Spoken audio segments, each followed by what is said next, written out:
The years from 1880 to 1914 were truly vital. They marked a turning point for British workers. Trade unions began to grow much stronger.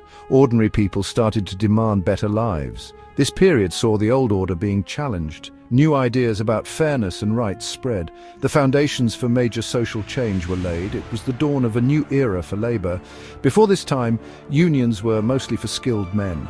These were often called old model unions. The late 1880s saw the rise of new unionism. This new type aimed to include unskilled workers. Suddenly, many more people could join a union. This was a huge shift in the world of work. It opened doors for groups previously excluded. This change was incredibly important for the future. Several factors fueled this remarkable growth. Britain faced new economic competition. Countries like Germany and the USA were industrializing fast. This put pressure on British businesses and wages. Working conditions often became harsher as a result. Workers felt they needed protection more than ever. Britain's large colonial empire also shaped the economy. Resources and markets overseas influenced jobs at home. The number of union members began to climb steadily. Around the year 1888, membership was about 750,000. But this figure did not stay static for long. More and more workers recognized the benefits of joining. They sought strength in unity and collective bargaining. This early growth was a clear sign of things to come. It paved the way for even bigger increases. The movement was gaining unstoppable momentum. A famous early victory came with the Match Girls' strike. This happened in London in 1888. Women working at the Bryant and May match factory walked out. Their working conditions were terrible and dangerous. Their pay was extremely low for long hours. The writer Annie Besant helped to publicize their plight. Their eventual success surprised many people. It showed that even vulnerable workers could win. The London dock strike followed swiftly in 1889. This dispute was even larger and had a bigger impact. Dock workers demanded better pay for their hard labour. They wanted sixpence an hour, known as the dockers' tanner. The strike brought the busy port of London to a standstill. There was widespread public sympathy for the dockers. Their victory was a massive boost for new unionism. It proved that unskilled workers could organise successfully. These struggles brought new leaders to the forefront. John Burns was a powerful and persuasive orator. He played a very prominent role in the dock strike. Tom Mann was another crucial organiser and strategist. He tirelessly worked to build union strength. These figures became household names at the time. They articulated the hopes of working people. Their leadership inspired thousands to join the cause.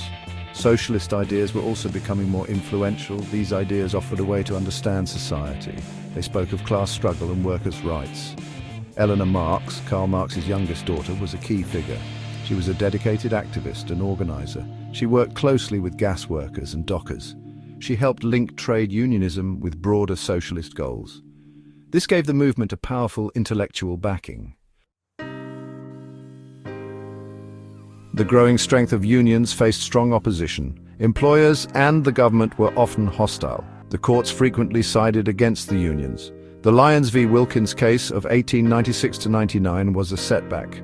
This legal ruling placed new restrictions on picketing, and it made it much harder to conduct effective strikes. Unions found themselves in a tough legal environment. They had to fight for their right to operate. The Taff Vale judgment in 1901 was a critical blow.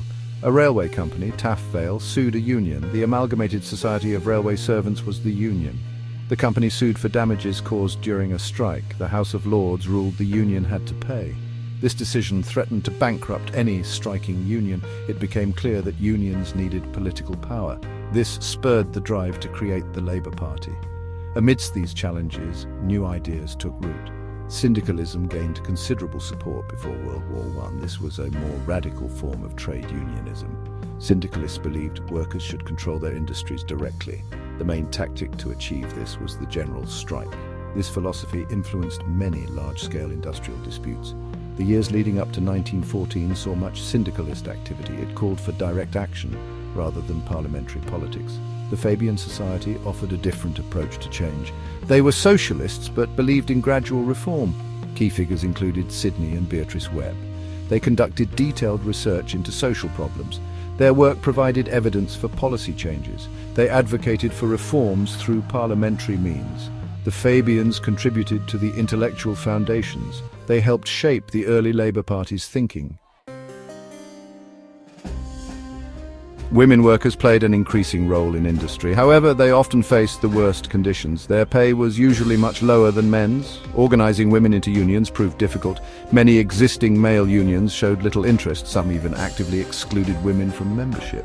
Yet, dedicated women fought for their rights. Their struggle was a vital part of the movement. Despite the obstacles, progress was made for women. Women's trade union membership began to grow.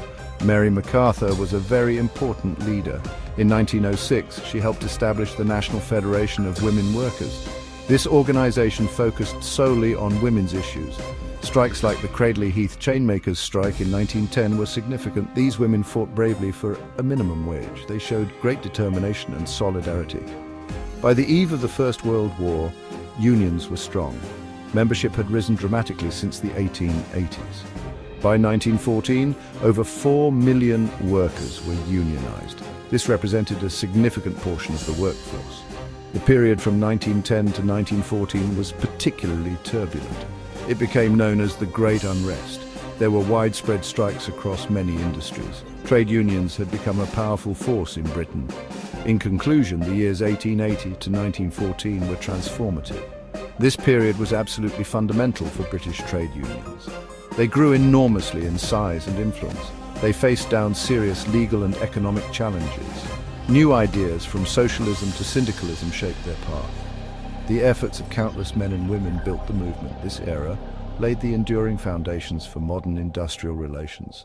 The legacy of these struggles continues to resonate today.